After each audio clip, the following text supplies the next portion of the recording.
Los seres humanos tenemos características comunes propias de nuestra especie, pero a su vez tenemos también otras singulares que nos identifican como entidades biológicas únicas y constituyen nuestra identidad personal. Los rasgos de una persona pueden ir cambiando, sin embargo hay algo que permanece: la identidad o la esencia personal. Pero, ¿qué es la esencia de una persona? La identidad o esencia personal se puede definir como conjunto de rasgos o características de una persona que permiten distinguirla de otras en un conjunto. A partir de esta definición, podemos distinguir dos tipos de rasgos que utilizamos habitualmente para determinar la identidad de una persona: los rasgos morfológicos, que le dan una apariencia física, y los rasgos psicológicos, como la personalidad, el carácter o la empatía, que se expresan en su forma de pensar, emociones y su comportamiento. Estos rasgos configuran la percepción individual que una persona tiene sobre sí misma. Limitar la identidad a un conjunto de rasgos plantea un problema. Los rasgos pueden cambiar. Los morfológicos pueden modificarse al cambiar algún órgano o estructura corporal mediante el trasplante de riñón, corazón, brazo, mano, etc., o alterar la apariencia externa mediante cirugía. Pero, a pesar de estos cambios, nosotros percibimos que seguimos siendo los mismos. Igualmente, los rasgos psicológicos. Está demostrado que también cambian en virtud de nuestras experiencias cotidianas, conocimientos y vivencias. Con el devenir del tiempo, pensamos, sentimos y actuamos de distintas maneras, pero nos contemplamos como los sujetos invariables de tales acontecimientos. Sin embargo, aunque estemos permanentemente cambiando desde un punto de vista físico y psicológico, es evidente que en el proceso de transformación hay algo que se mantiene inalterable: la convicción de que somos la misma persona en todo momento.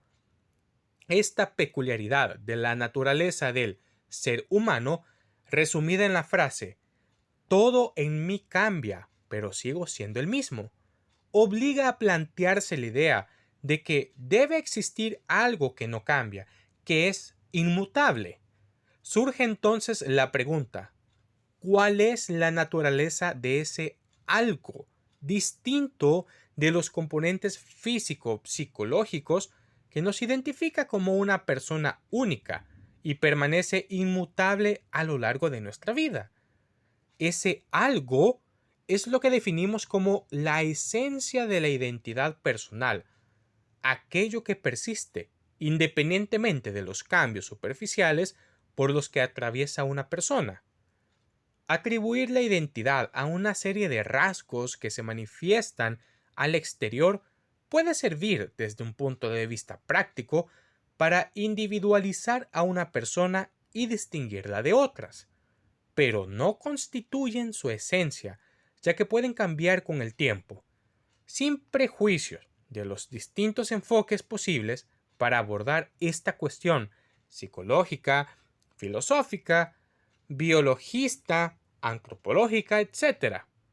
Una forma de afrontar la búsqueda de ese algo que pueda aceptarse como esencia de la identidad de la persona es el enfoque psicobiológico, que contempla al ser humano como un sistema complejo, dinámico, abierto y adaptativo a los cambios del entorno.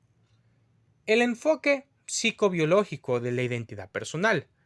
Según este enfoque, todo ser humano posee una estructura psicobiológica estable y a partir de ella canaliza las posibles transformaciones que soporta a lo largo de su vida. Partiendo de esta idea, propone centrarse en esta estructura y buscar allí la esencia de la identidad. El enfoque psicobiológico considera que, A partir de las estructuras biológicas que intervienen en la construcción y funcionamiento de cada sistema humano, surge como propiedad emergente el sentido de un yo que trasciende tales estructuras y es consciente de sí mismo como una entidad autónoma.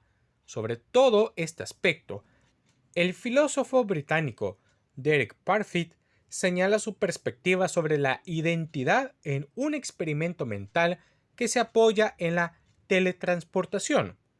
Imagina que entras a un teletransportador, una máquina que te hace dormir, luego te destruye, desintegrándote en átomos, copiando la información y enviándola a Marte a la velocidad de la luz. En Marte, otra máquina te recrea a partir de suministros locales de carbono, hidrógeno, etc. Cada átomo en exactamente la misma posición relativa. ¿Es la persona en Marte la misma persona que entró a la máquina en la Tierra? Sí, la respuesta fue afirmativa. Al despertar en Marte, uno se sentiría como uno mismo. Recordaría haber entrado al teletransportador para viajar a Marte. No obstante, lo relevante para Parfit es la conexión psicológica, incluyendo elementos como la memoria, personalidad o el carácter. Al final, lo que importa no es la identidad personal, sino la continuidad mental y la conexión. A este respecto, desde el punto de vista psicológico, está aceptado que el ser humano es psicológicamente continuo. Esto es, mantiene una íntima conexión entre el pasado, el presente y el futuro.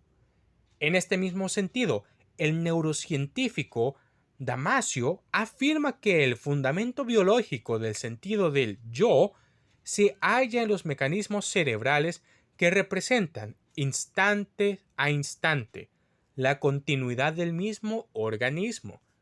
Esta hipótesis sugiere que el cerebro utiliza sus estructuras de representación del organismo y de los objetos externos para crear una nueva representación que nos indica que el organismo cartografiado en el cerebro está implicado en la interacción con un objetivo cartografiado también en el cerebro, creándose con ello la sensación de un yo en el acto de conocer que caracteriza a la mente consciente. En virtud de todas estas premisas, podemos distinguir dos propiedades que se requieren para definir la esencia de la identidad personal: inmutabilidad y continuidad. No obstante, cabe señalar que un gran número de autores de diversas disciplinas niegan la inmutabilidad de la identidad y señalan que solo podemos tener identidades temporales en las que cambian algunos aspectos y permanecen invariables otros. Desde esta perspectiva resulta evidente que los rasgos físicos y psicológicos no son inmutables ni persistentes. Están sujetos a cambios inducidos por el propio sistema biológico humano en su desarrollo y por el entorno en el que se desenvuelve, por lo que no pueden ser considerados como parte de la esencia de la identidad, incluso la percepción individual que una persona tiene sobre sí misma. Todo ello nos lleva a la conclusión de que conocer la esencia de la identidad de una persona es una tarea compleja, y aunque descifras la información del genoma es hoy en día asequible, no lo es tanto la estructura del conectoma en la que está almacenada nuestra biografía, y ambos están íntimamente relacionados. A lo único que se puede aspirar es a decir qué parcela de esta información que se manifiesta al exterior, esto es, que puede ser detectada y medida, como las características físicas y psicológicas, es válida para establecer una identidad y permite distinguir una persona de otra, únicamente para funciones de tipo organizativo dentro del grupo social.